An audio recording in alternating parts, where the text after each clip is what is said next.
Assalamualaikum warahmatullahi wabarakatuh. Selamat malam teman-teman mahasiswa. Di sini saya akan menjelaskan mengenai bagaimana proses pembuatan tugas pertama hingga tugas ketiga pada mata kuliah berpraktik arsip sejarah lisan. Nah, nanti teman-teman semua, panduan ini bisa di-download di sesi e-learning sesi ketiga pada mata kuliah Arsip Sejarah Lisan. Silakan teman-teman download dan pelajari panduan praktik mata kuliah ini dengan baik, ya. Nah, untuk bagian pendahuluan, teman-teman nanti silakan dibaca sendiri ya, karena di sini menjelaskan mengenai mata kuliah arsip sejarah lisan itu seperti apa praktiknya, terus kemudian komponen penilaiannya seperti apa. Nah, ini dijelaskan di bagian pendahuluan dan silakan nanti dibaca ya secara mandiri. Nah, di sini saya akan fokus menjelaskan bagaimana kegiatan praktik unit 1, unit 2, sampai ke unit 3 dapat teman-teman kerjakan dengan baik. Nah, untuk bobot penilaian, teman-teman, untuk praktik unit pertama itu ada 35%, untuk praktik unit kedua bobotnya 35% juga, dan bobot praktik ketiga bobotnya adalah 30%. Nah, ya, kita scroll ke bawah. Nah, ini kita lihat dari tugas praktik unit pertama. Nah, di sini sudah jelas ya, teman-teman ya. Teman-teman di sini diminta untuk menyusun proposal program arsip sejarah lisan. Nah, di sini dijelaskan untuk pokok bahasannya apa, terus kemudian capaian yang harus teman-teman capai di sini apa, ini dijelaskan di sini. Nah, prosedurnya mulai dari tahap persiapan, terus kemudian tahap pelaksanaan, terus sampai kepada laporan. Nah, ini sudah dijelaskan sebenarnya pada panduan MK berpraktik arsip sejarah lisan. Nah, kita lihat untuk prosedur berpraktik. Mulai dari persiapan, teman-teman di sini diharuskan membaca buku materi pokok tentang pokok bahasan yang akan dipraktikkan dengan seksama, yaitu tentang tahapan kegiatan dalam penyusunan proposal. Karena tugas pertama ini tentu mengenai pembuatan proposal ya. Yang kedua, bila diperlukan, mahasiswa dapat berkonsultasi dengan tutor, baik secara langsung melalui webinar maupun melalui forum diskusi tutorial. Jadi teman-teman di sini diperbolehkan untuk berdiskusi bersama tutor, menanyakan kepada tutornya apa maksud dari tugas berpraktik yang pertama ini. Ya. Kemudian, mengumpulkan data-data yang diperlukan sebagai bahan pendukung dalam penyusunan proposal. Nah, itu adalah tahap persiapannya. Kemudian, lanjut ke tahap pelaksanaannya. Teman-teman di sini diminta untuk menentukan tema kegiatan yang dipilih untuk disusun proposal program arsip sejarah lisannya. Nah, poin yang kedua, lakukan tahap pertama, ya, tahapan pertamanya adalah menyusun proposal, yaitu perumusan masalah atau latar belakang. Dalam tahapan ini, lakukanlah analisis data potensi tema yang akan dipilih. Nah, sama dalam pembuatan makalah ya, kita pasti ada latar belakang. Apa yang melatar belakangi kita untuk menentukan tema tersebut? Nah, ini dibuat dalam tugas ini. Kemudian lakukan tahap kedua dalam penyusunan program arsip sejarah lisan, yaitu penetapan maksud dan tujuan. Nah, maksud dan tujuan kita memilih tema itu apa? Nah, itu harus ada. Kemudian lakukan tahap ketiga adalah penetapan masalahnya, meliputi identifikasi masalah dan juga uji prioritas masalah. Kenapa kita memilih tema itu? Apa yang melatar belakangi kita? Terus kemudian apa manfaat dan tujuannya? Terus kemudian pada tahap ketiga adalah apa masalah dalam tema tersebut sehingga kita mengangkat topik tersebut. Nah, pada tahap keempat di sini ya dalam penyusunan proposal program arsip sejarah lisan, yaitu penetapan rencana kegiatan yang meliputi tujuan setiap kegiatan, masalah, keluaran, metodenya apa, sasaran, volume, lokasi, waktu, biaya, dan juga penanggung jawab. Nah, buatlah komponen-komponen dalam perencanaan kegiatan tersebut dalam bentuk matriks seperti contoh yang ada di dalam modul, ya. Nah, lakukanlah tahap terakhir yaitu penyusunan laporan berupa proposal program arsip sejarah lisan yang meliputi 4 tahapan kegiatan tersebut. Nah, jadi agak banyak di tahapan keempat ya teman-teman ya. Di sini teman-teman ada tujuan setiap kegiatan apa, masalahnya apa, keluarannya apa, metodenya menggunakan apa, terus kemudian ada juga lokasi wawancaranya di mana, waktunya kapan, biaya yang dikeluarkan berapa ya. Nah, ini harus ada di dalam proposal yang akan teman-teman buat. Nah, terus kemudian pada tahapan terakhir yaitu penyusunan proposalnya berupa laporan proposal. Nah, tahapan berikutnya upload laporan pada tempat yang disediakan sesuai dengan waktu yang telah ditentukan. Itu untuk tugas pertama. Formatnya seperti apa? Nah, kita lihat format isi laporannya ya, teman-teman ya. Ini sudah ada di sini loh. Ya, teman-teman tinggal baca. Yang pertama tentu harus ada judul kegiatannya. Tuliskan judul sesuai dengan unit kegiatan praktik yang dilakukan. Jadi judulnya apa? Itu harus ada ya. Pendahuluan berisi uraian. Nah, ini tadi ya harus ada ruang lingkupnya. Nah, terus kemudian tujuan praktiknya apa? Manfaat praktiknya apa? Lokasi dan waktu pelaksanaan praktiknya kapan? Nah, ini ada di bagian pendahuluan. Kemudian yang ketiga pelaksanaan. Pelaksanaan itu berisi proposal tentang sesuai tema yang dipilih. Ya, ada latar belakangnya, ada maksudnya, ada tujuannya, ada hasil yang diharapkan apa, tempat pelaksanaannya di mana, jadwal pelaksanaannya kapan, biaya kegiatannya berapa. Nah, ini harus ada di bagian proposal. Kemudian referensi dan daftar pustaka. Nah, di sini teman-teman tidak asal menuliskan referensi, tapi harus menuliskan referensi yang baik sesuai dengan standar apa ya, APA. Nah, terus kemudian kita lihat untuk format laporannya, teman-teman di sini untuk laporannya diketik ya teman-teman ya, tidak ditulis tangan, menggunakan kertas A4 dengan spasi 1,5 sebanyak 5-10 halaman. Laporan praktik dikirim atau diunggah di tempat yang disediakan di Tuton, yaitu pada sesi ketiga. Nah, penilaian praktik dilakukan dengan komponen penilaian berikut. Nah, saya lihatkan ya teman-teman ya. Nah, ini adalah komponen-komponen yang nantinya akan dinilai. Kalau misalkan teman-teman membuat pendahuluan tidak ada ruang lingkup materi yang dipraktekannya, berarti skornya 5 tidak ada. Ya, tapi jika semua ini mencakup dan semuanya sesuai dan semuanya relate dengan judul gitu ya. Nah, ini berarti teman-teman mendapatkan nilai yang maksimal. Nah, terus banyak juga yang bertanya, untuk anggaran apakah real atau tidak?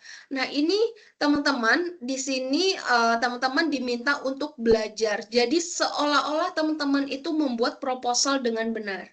Ya, jadi kalau misalkan bertanya real atau tidak, boleh teman-teman dikarang ya untuk anggarannya. Tapi yang logis, misal nih honor untuk pewawancaranya atau narasumbernya berapa, transport yang dikeluarkan berapa, ya, alat-alat yang digunakan apa saja. Nah, ini masuk kepada anggaran. Nah, terus banyak yang bertanya, apakah benar-benar melakukan wawancara atau cuma pura-pura wawancara? Tidak ya teman-teman ya. Di sini teman-teman harus melakukan wawancara dengan betul. Nah, kepada siapa? Boleh kepada orang-orang terdekat.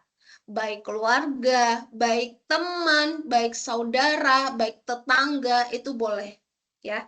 Apakah harus ke kantor dinas? Silakan kalau misalkan teman-teman punya akses ke kantor dinas atau ke orang-orang penting yang mungkin memiliki sesuatu yang harus dikupas, tidak masalah. Tapi kalau misalkan teman-teman tidak memiliki akses, terus kemudian harus melakukan wawancara, silakan pilih orang-orang terdekat di mana teman-teman bisa lebih mudah untuk menggali informasi kepada calon narasumber tersebut, ya. Nah, format laporannya, nah ini semuanya jika lengkap sesuai dengan format ini maka nilai teman-teman 100 seperti itu, ya. Nah, kemudian kita lanjut, itu untuk tugas 1 ya, mudah-mudahan teman-teman semua sudah paham untuk tugas pertama. Kita lanjut ke tugas kedua. Nah, ini adalah praktik unit kedua, yaitu pelaksanaan program wawancara sejarah lisan. Jika di unit pertama tadi kita membuat proposal, nah di praktik unit kedua ini kita langsung pelaksanaan program wawancara sejarah lisannya. Ya, silakan nanti dibaca untuk pokok bahasan, untuk CPUMK, silakan nanti dibaca. Terus kemudian untuk prosedur praktik ya, ini pelaksanaannya teman-teman nanti silakan dibaca ya teman-temannya, tahap pertama, tahap kedua kita harus apa, terus tahap ketiga harus bagaimana ya. Jadi intinya di sini ya teman-teman, coba kita lihat poin F. Lakukan tahapan kelima dalam proses wawancara sejarah lisan, yaitu proses wawancara dengan durasi kurang lebih 5 menit. Nah, apakah harus 5 menit? Tidak, 10 menit boleh ya. Ini kurang lebih ya teman-teman ya. Silakan lakukan wawancara yang padat di mana nanti hasilnya akan terlihat dalam wawancara tersebut. Ya, inti poin dari apa yang kita kaji akan terlihat dalam wawancara tersebut. Nah, terus kemudian, nah, di sini dalam poin H, kita lihat, susunlah laporan seluruh proses program sejarah lisan dalam satu laporan praktik program wawancara sejarah lisan, termasuk video wawancara yang linknya dapat diunggah melalui OneDrive dan juga Google Drive. Ya, jadi teman-teman nanti tetap yang dikumpulkan adalah berupa laporan dalam bentuk tercetak, tapi video wawancaranya nanti teman-teman silahkan di-upload di Google Drive masing-masing, tetapi linknya di-attach ke dalam laporan yang akan dikumpulkan pada sesi kelima. Ya, kita lihat berikut formatnya. Judul praktik harus sesuai dengan judul yang ada di tugas praktik pertama. Jadi tugas ini itu teman-teman berkesinambungan antara tugas pertama hingga tugas ketiga nantinya. Ya, ada ruang lingkup materi yang dipraktikkan, tujuan praktik, manfaat praktik, lokasi dan waktu pelaksanaan praktik. Nah, ini pelaksanaannya berisi uraian tentang penentuan tim. Nah, di sini teman-teman juga banyak yang bertanya, emang harus bikin kelompok, Bu? Nah, tidak ya teman-teman ya. Tapi di sini teman-teman diminta untuk seolah-olah punya tim seperti itu. Jadi seolah-olah memiliki tim untuk melaksanakan kegiatan arsip sejarah lisan ini. Ya, nah di sini uraikan bagaimana proses penentuan tim dan buatlah struktur tim mulai dari ketua, sekretaris, bendahara dan anggota. Nah ini silakan dibuat dalam struktur organisasi ya seperti biasa kita kalau misalkan memiliki bekerja di suatu tempat pasti memiliki struktur organisasi. Nah ini teman-teman silakan nanti dibuat mulai dari ketua, ada sekretarisnya, bendahara, anggota atau mungkin ada komponen lain di dalam selain 4 ini ya. Kemudian penentuan pewawancara.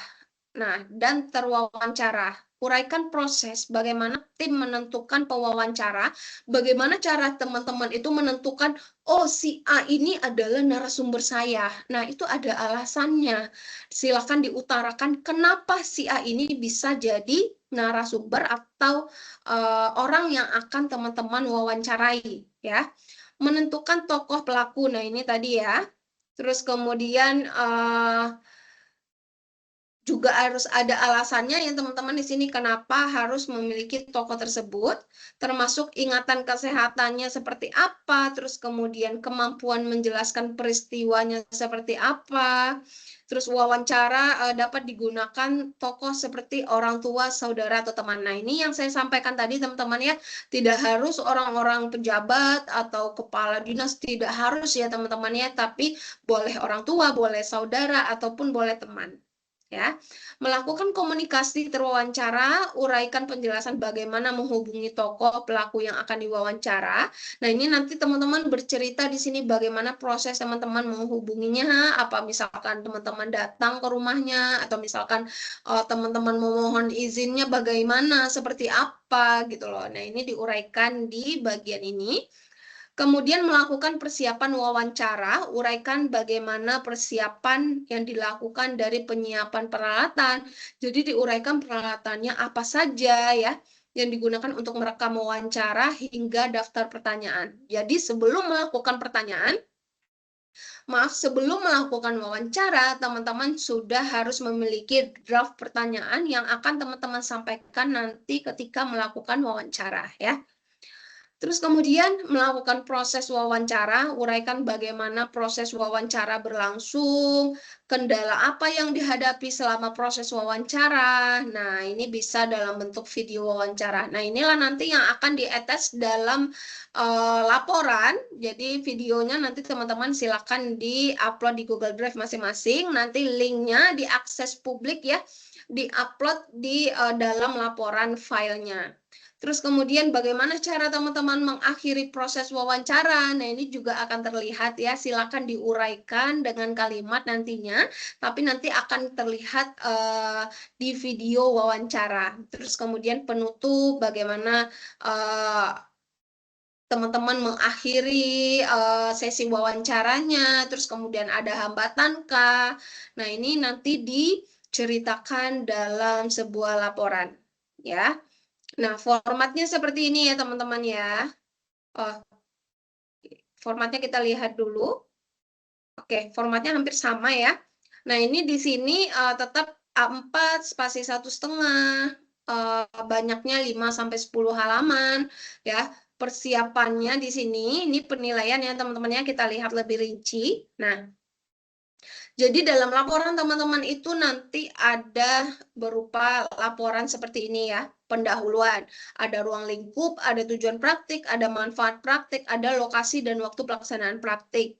Nah, kemudian dalam pelaksanaan, penentuan tim. Nah, ini nanti diceritakan penentuan timnya seperti apa, struktur organisasinya seperti apa. Ya. Kemudian penentuan pewawancara dan terwawancara. Ini harus ada alasan-alasannya. Komunikasi terwawancara, persiapan wawancara apa saja yang harus kita siapkan, proses wawancara berupa video wawancara, terus kemudian cara mengakhiri proses wawancara. Silakan diuraikan ya. Kemudian penulisan referensi, penggunaan bahasa Indonesia yang baik dan benar, dan kesesuaian format. Semua akan terlihat nanti di video, tapi teman-teman di sini juga diminta untuk menguraikan dalam bentuk laporan praktik unit 2 yang akan diupload pada sesi ke-5. Ya. Ini untuk tugas kedua, mudah-mudahan teman-teman paham korelasinya dan hubungannya dengan tugas yang pertama tadi. Kita lanjut ke tugas ketiga. Nah, ini adalah praktik unit ketiga. Nah, jika tadi di tugas pertama kita membuat proposalnya, di tugas kedua kita melaksanakan wawancaranya, dan yang ketiga ini adalah kita mengolah hasil wawancara secara lisan. Nah, ya untuk pokok bahasan CPUMK silakan nanti dibaca ya. Ini untuk prosedur praktik persiapan, silakan kumpulkan data-data yang diperlukan dalam proses pengolahan hasil wawancara. Kemudian untuk pelaksanaannya, nah tentukan tema kegiatan yang dipilih, ini harus sesuai antara tugas 1, 2, dan juga 3. Lakukan tahapan pertama dalam pengolahan hasil wawancara secara lisan, yaitu pembuatan daftar hasil wawancara secara lisan. Jadi nanti dibuat daftar hasilnya apa, misal pertanyaannya apa, hasilnya apa gitu ya. Jadi teman-teman harus mendengarkan kembali hasil dari video wawancara tersebut ya. Kemudian lakukan tahap kedua penentuan indeks hasil wawancara secara lisan. Nah, teman-teman, indeks ini artinya teman-teman diminta untuk membuat daftar kata kunci atau entry dari hasil wawancara tersebut. Ya, jadi biasanya kan kita sering lihat di belakang buku indeks. Nah, itu nanti seperti itu ya teman-teman ya, pembuatan indeksnya. Nah, terus untuk tahapan berikutnya adalah pengolahan hasil wawancara secara lisan, yaitu pembuatan sinopsis. Sinopsis itu adalah ringkasan isi utama dari suatu sumber yang dalam ini adalah hasil wawancara arsip secara lisan, ya. Jadi teman-teman semua diminta untuk merangkum isi wawancara secara lisan ini menjadi bentuk narasi singkat. Nah, yang memuat pokok pembicaraan, terus kemudian ada peristiwa penting, terus kemudian menceritakan narasumbernya siapa, konteks waktunya, terus kemudian tempat pelaksanaannya, siapa yang diwawancarai, apa inti dari wawancara tersebut, terus kemudian bagaimana pandangan narasumber. Nah, itu nanti ada di dalam sinopsis ya, jadi ringkasan. Jadi teman-teman tetap harus mendengarkan kembali hasil dari wawancara tersebut. Nah, terus kemudian untuk tahapan keempat dalam pengolahan hasil wawancara secara lisan ini, yaitu pembuatan transkrip. Silakan dibuat transkrip dari hasil wawancara tersebut, ya. Kemudian tahap kelima adalah penyimpanan arsip hasil wawancara secara lisan. Terus kemudian baru penyusunan laporan seluruh proses pengolahan hasil wawancara secara lisan dalam satu laporan praktik program wawancara secara lisan. Nah, terus kemudian pada sesi ketujuh silakan diupload laporan praktik pada tempat dan waktu yang telah ditentukan. Nah, untuk formatnya teman-teman di sini sudah disediakan formatnya, judul juga harus ada, terus kemudian bagian pendahuluan yang terdiri atas ruang lingkup materi, tujuan praktik, manfaat praktik, lokasi dan waktu pelaksanaan praktiknya harus ada. Kemudian pelaksanaannya berisi pembuatan daftar hasil wawancara ya. Buatkan daftar hasil wawancara secara lisan dengan alasannya. Jadi harus memiliki alasan ya teman-teman ya. Kenapa harus dia? Terus kemudian kenapa begini pertanyaannya? Nah, itu harus ada alasannya. Pembuatan indeks. Buat indeks hasil wawancara dengan berbagai latar belakang teori pembuatan indeks ya. Pembuatan sinopsis, ringkasan. Buatlah sinopsis hasil wawancara secara lisan.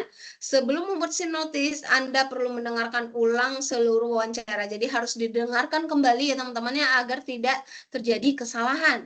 Ya.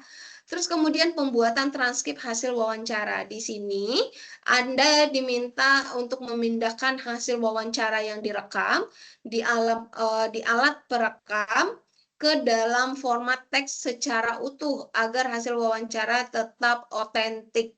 Artinya tidak boleh mengubah baik bahasa maupun substansi wawancara. Jadi teman-teman, karena sejarah lisan itu ya hasilnya harus otentik, teman-teman di sini dilarang untuk melakukan proses editing. Ya, tidak boleh mengotak-ngatik hasil dari wawancara tersebut. Jadi kalau misalkan teman-teman ngomongnya salah, terus kemudian penyampaiannya salah atau mungkin ada kata-kata yang tidak tepat, nah itu nanti akan ke-record dalam pembuatan hasil wawancara ini. Ya, jadi mohon dipelajari.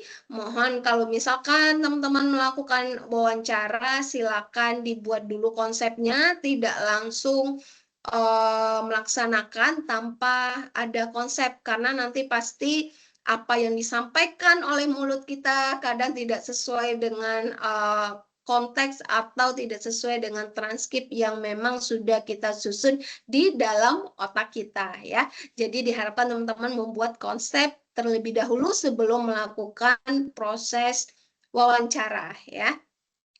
Nah, menyimpan proses hasil wawancara, di sini teman-teman diminta untuk menyimpan hasil proses wawancaranya dan buat denahnya penyimpanannya. Ya, jadi di sini harus ada denah penyimpanannya seperti yang ada di dalam modul. Jadi teman-teman silakan baca modul juga ya.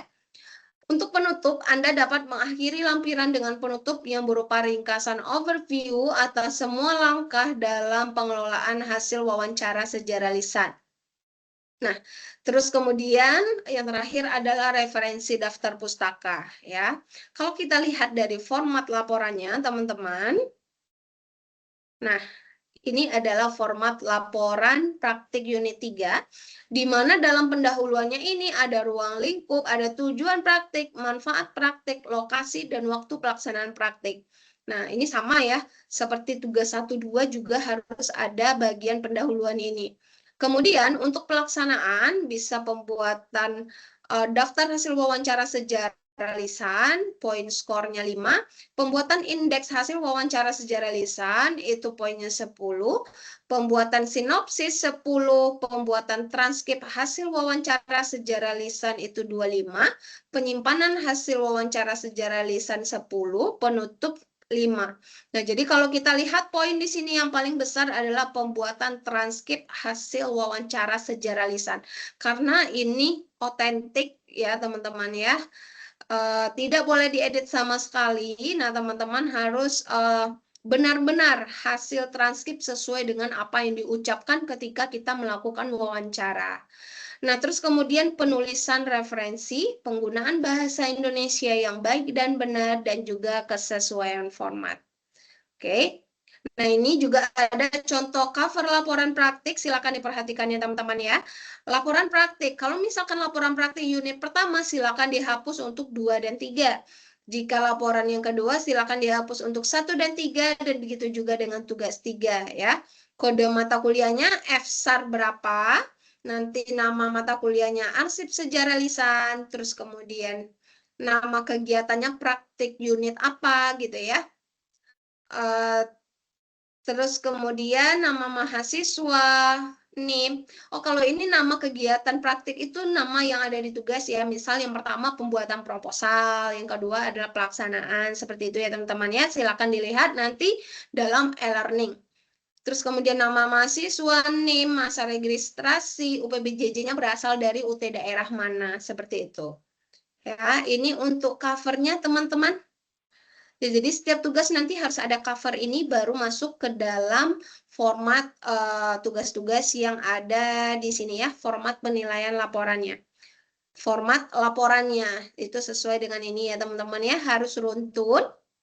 Dan juga jangan sampai tidak ada satu, misalnya ini kan ada 6 komponen, salah satu komponennya tidak dibuat. Nah, itu pasti akan mengurangi nilai teman-teman semuanya. Oke teman-teman semua, mudah-mudahan dengan penjelasan saya tadi teman-teman dapat memahami mengenai maksud dari tugas arsip sejarah lisan. Mudah-mudahan teman-teman bisa membuat tugas dengan baik, mendapatkan hasil yang baik, dan juga bisa mendapatkan nilai yang baik nantinya di akhir perkuliahan. Terima kasih, selamat malam. Assalamualaikum warahmatullahi wabarakatuh.